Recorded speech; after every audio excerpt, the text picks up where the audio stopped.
नमस्कार। Observations with experience के इस यूट्यूब चैनल पर आपका स्वागत है। मैं हूं आपका मित्र असीम सक्सेना। एक बार एक खरगोश जंगल में खुदकता हुआ जा रहा था एंजॉयमेंट के दूर। उसने देखा कि एक शेर एक बहुत बड़ी सी चट्टान पे सो रहा है। खरगोश को पता नहीं क्या मस्ती सूझी, उसने उसकी पूंछ खींची। फिर उसको अचानक ध्यान आया कि मैंने तो शेर की पूंछ खींच दी है, अब अगर शेर ने देख लिया तो मेरे को मार डालेगा। वो भागा। शेर ने पहले सोचा कि पूंछ खींची तो लगती है, ऐसी किसकी हिम्मत कि मेरी पूंछ खींच दे और जंगल का राजा हूँ।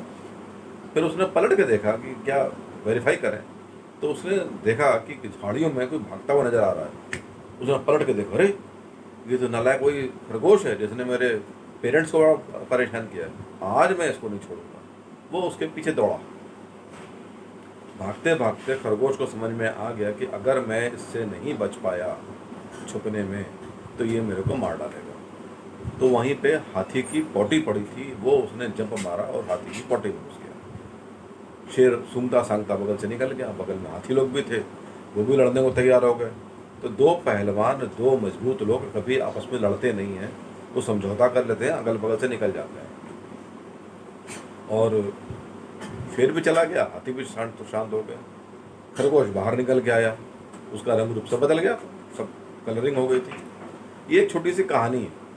आइए अब इस कहानी पे हम पोस्टमार्टम करते हैं कि इस कहानी से शिक्षा क्या मिलती है, और फिर इसके आगे हम चर्चा करते हैं। खरगोश हमारे जैसा एक साधारण सा व्यक्ति जो शांत स्वभाव में रहता है, अपने जीवन यापन के हिसाब से नौकरी करता है, व्यापार करता है, जो भी उसने काम कर रखे हैं वो काम करता है, प्रसन्न रहता है, खुश रहता है। उसको दुनिया के टोटकेबाजी से, उलझन से कोई लेना देना नहीं है।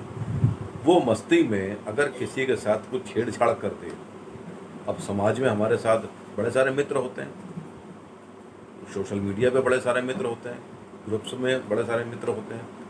आपने किसी के साथ कोई मैसेज किया, अब आपको नहीं पता कि उस व्यक्ति की हिंसक प्रवृत्ति भी है, क्योंकि जब तक उसकी हिंसक प्रवृत्ति आप देखेंगे नहीं, आपको एहसास नहीं होगा। इस प्रकार के लोग बड़े मित्र बन के आते हैं और चंदे की रसीद काट के चले जाते हैं, आपके LIC करके चले जाते हैं, आपका मेडिक्लेम करके चले जाएंगे। फिर जब आप उनको कभी मौके पर फ़ोन करें तो बोल देंगे मेरे को क्या पता, मैं तो नौकरी छोड़ दी, मैं तो जॉब चेंज कर ली, अब जो है उससे बात करो। इस प्रकार के कई लोग होते हैं जो हिंसक प्रवृत्ति के होते हैं, जो शिकार करते हैं।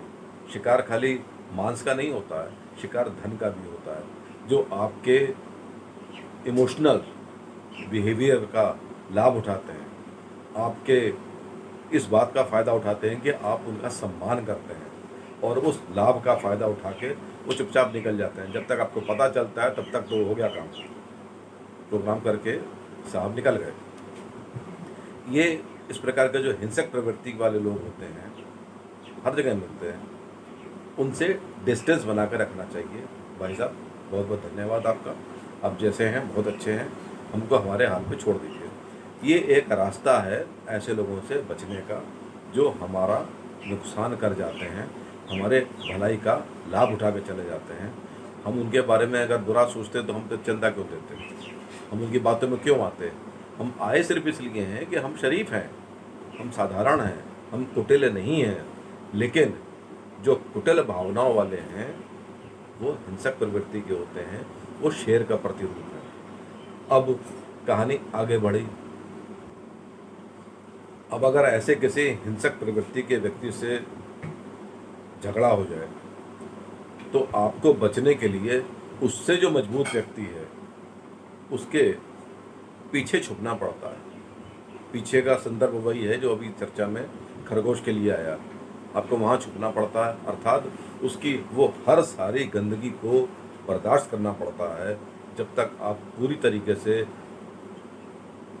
क्लियर ना हो जाए, आश्वस्त ना हो जाए कि अब आप सुरक्षित हो चुके हैं, तब तक आपको उसी गंदगी में छुपना पड़ेगा जो उस शब्द से प्रमाणित की गई है। यानी उसकी हर गंदगी को आपको बर्दाश्त करना पड़ेगा। वो गाली गलौज करेगा, आपको बर्दाश्त करना पड़ेगा। वो बदतमीजी की भाषा यूज़ करेगा, आपको बर्दाश्त करना पड़ेगा। क्योंकि हम उस माहौल के हैं नहीं। उस माहौल में जाने के लिए हमारी गलती ने हमको मजबूर कर दिया है, तो हम वो गलतियां ना करें, ये बहुत आवश्यक है। समाज में जीवन जीना है और कोई भी ऐसी हरकत ना हो कि हमारे ऊपर कहीं से भी काला निशान लगे, काला दाग लगे, जो हमारी पीढ़ियों के लिए प्रॉब्लम क्रिएट करे। तो बड़ा संयम के साथ रहना पड़ता है, और ऐसे लोगों के साथ कीप डिस्टेंस ट्रकों के पीछे लिखा होता है। उसका बेसिक अर्थ है क्या? जो चीज़ें लिखी होती हैं ना, ये बेसिकली हमारे जीवन के लिए होती हैं। ये नहीं कि ट्रक बड़ी है, आप उसके पीछे जाएंगे, उसने ब्रेक लगा दिया तो आपसे टकरा जाएंगे, वो तो है ही है। यहाँ भी ज़िंदगी के अंदर भी ऐसा कुछ होता है।